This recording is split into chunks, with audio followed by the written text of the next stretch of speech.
The email arrived at 6:12 a.m., just as the city outside Chicago was waking up. Mandatory partner meeting. 8 a.m. conference room A. No greeting. No explanation. Dr. Michael Harris felt a tight pull in his chest, the kind that came before. Bad news. After 18 years in medicine, he had learned to trust that feeling. By 7:30, Michael was already inside the clinic he had helped build from an empty, rented space into one of the most trusted family practices in the area. The waiting room lights glowed softly. The walls held framed thank you letters, photos from community health fairs, smiling faces of patients who had been with him for years. Some had started coming as young adults and now brought their own children. Nearly 3,000 patients trusted this place, trusted him. Michael paused by the front desk. The receptionist smiled. "Morning, Dr. Harris. Full schedule today." "Like always," he replied, returning the smile, even though his mind was already in that meeting room. At exactly 8 o'clock, the door closed behind him. Across the table sat the clinic's new partners, Ethan Cole and Brandon Wells. Both were well-dressed.com and efficient. They were smart men, trained in management and growth strategies. They had bought into the practice 2 years earlier, praising Michael's reputation and calling him the foundation of the clinic. Today, they didn't ask how his morning was. Ethan adjusted his glasses. "Michael, we'll get straight to it. We've completed a financial review." Brandon nodded, scrolling on his tablet. "Healthcare margins are tightening. Reimbursements are down. Operational costs are up." Michael listened quietly. He had heard versions of this before. He had survived recessions, insurance changes, even a pandemic. The clinic always endured because patients came first, Ethan continued, his voice calm but distant. To remain competitive, we're restructuring compensation across leadership. Michael leaned back slightly. And there was a pause, brief but heavy. "Effective next quarter," Ethan said. "Your salary will be reduced by 30%. Bonus structures will be removed." The room went silent. Michael stared at them, unsure he had heard correctly. 30%, he repeated. "No bonuses." Brandon finally looked up. "Yes." Michael felt heat rise in his chest. "I built this practice," he said, keeping his voice controlled. "I stayed when it was struggling. I worked nights, weekends. I brought in most of these patients." Ethan folded his hands. "And we respect that. This isn't personal. It's a business decision." Business. That word landed hard. "After 18 years, Michael said slowly, this is what my loyalty is worth." Brandon sighed. "This model is about sustainability, not emotion." Michael stood up. He didn't argue. He didn't raise his voice. He simply nodded once and walked out. The hallway felt longer than usual. Nurses passed him, unaware that something fundamental had just broken. He entered his exam room and closed the door, pressing his hands against the counter to steady himself. 30%. No bonuses. That wasn't just a number. It was college tuition, retirement plans, security, respect. But more than money. It was the message that hurt the most. You are replaceable. The day moved on anyway. Michael saw patient after patient. A young mother worried about her son's fever. An elderly man managing diabetes. A couple expecting their first child. He listened, reassured, explained, smiled. On the outside, he was the same steady doctor. Inside, something cracked a little more with every hour.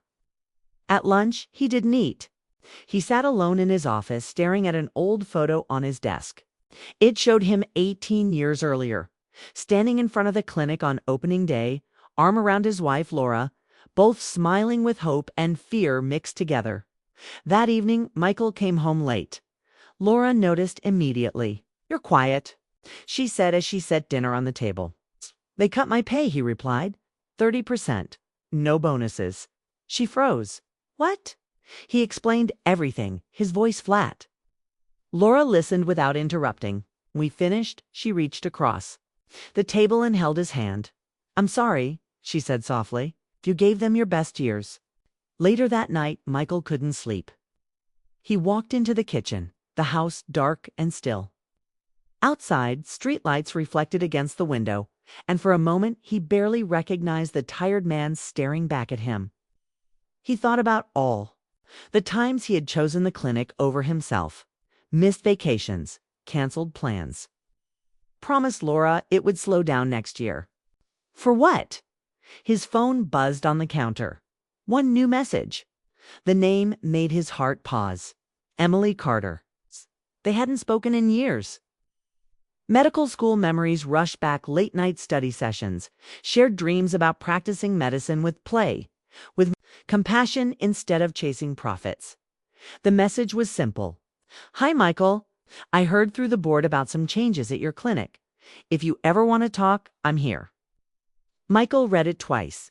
It wasn't romantic, wasn't dramatic, but it felt like a hand reaching out in the dark. The next day at work, the atmosphere felt different. Ethan and Brandon moved through meetings briskly, talking about expansion, branding, efficiency. Patient names were replaced by numbers. Michael felt like a guest in the place that once felt like home. A nurse stopped him in the hallway. Dr. Harris, Mrs. Thompson, asked if you'll be here next year. She says she won't see anyone else. Michael forced a smile. Tell her I'm not going anywhere. He didn't know if that was true. That afternoon he stayed late again, walking through the quiet clinic after the last patient left. He stopped by the wall of thank you cards.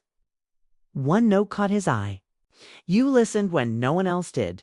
You saved my life. His chest tightened. 18 years, 3,000 patients. And one meeting had reduced it all to a line on a spreadsheet. Michael turned off the lights and locked the door, stepping into the cool night air.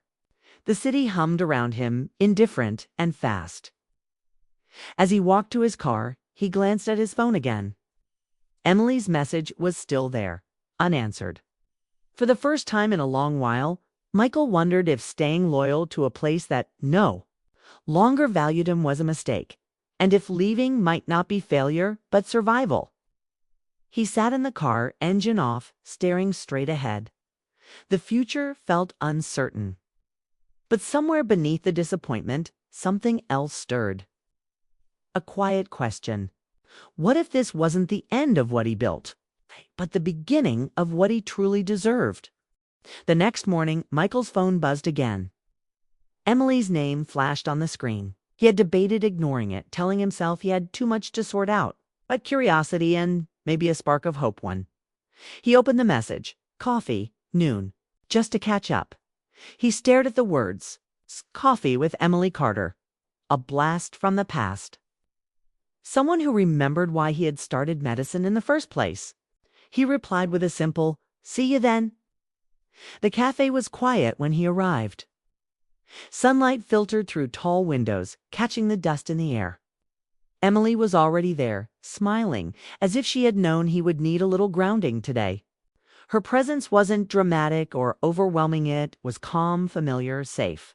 I heard about the changes at your clinic, she said softly, pouring coffee for both of them. I'm sorry. Michael shrugged, trying to hide the storm inside. They say it's business. But I built that practice from nothing. 18 years, thousands of patients. And now, 30% of my salary is gone. No bonuses. It's like I'm suddenly invisible. Emily nodded, understanding flashing in her eyes. I've seen it happen too many times. Loyalty is treated like a commodity. But your value isn't measured in percentages or spreadsheets. You've spent your life helping people. That matters more than their numbers ever will. He felt a lump in his throat. No one had said that to him in years. Not Ethan, not Brandon, not even Laura. Emily's words cut through the frustration and sadness. But instead of hurting, they gave him clarity. I'm tired, he admitted. Tired of feeling like I have to fight for respect in the place I built. I didn't sign up to feel disposable. Emily leaned in slightly.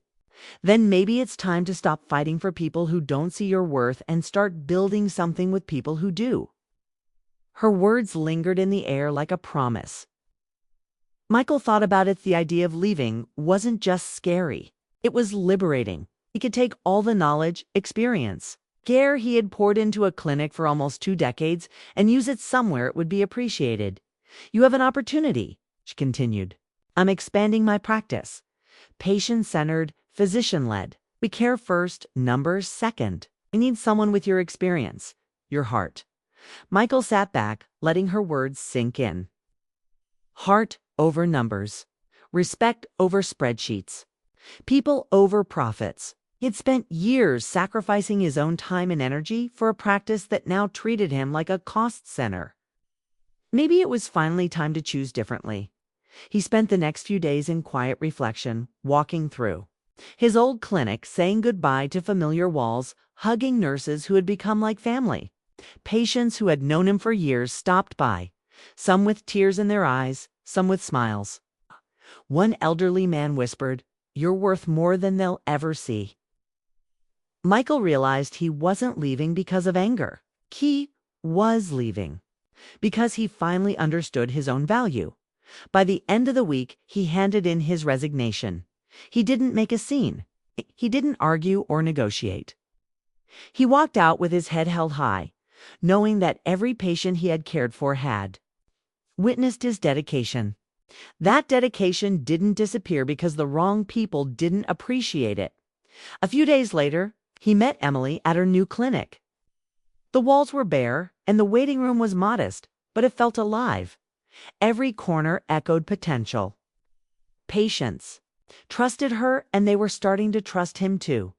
Michael dove in, not just as a doctor, but as a partner in building something meaningful. Decisions were collaborative. Ideas were welcomed. Every patient encounter felt genuine. There was no pressure from distant management or profit margins dictating how care should be delivered. The work he loved felt pure again. Word spread quickly.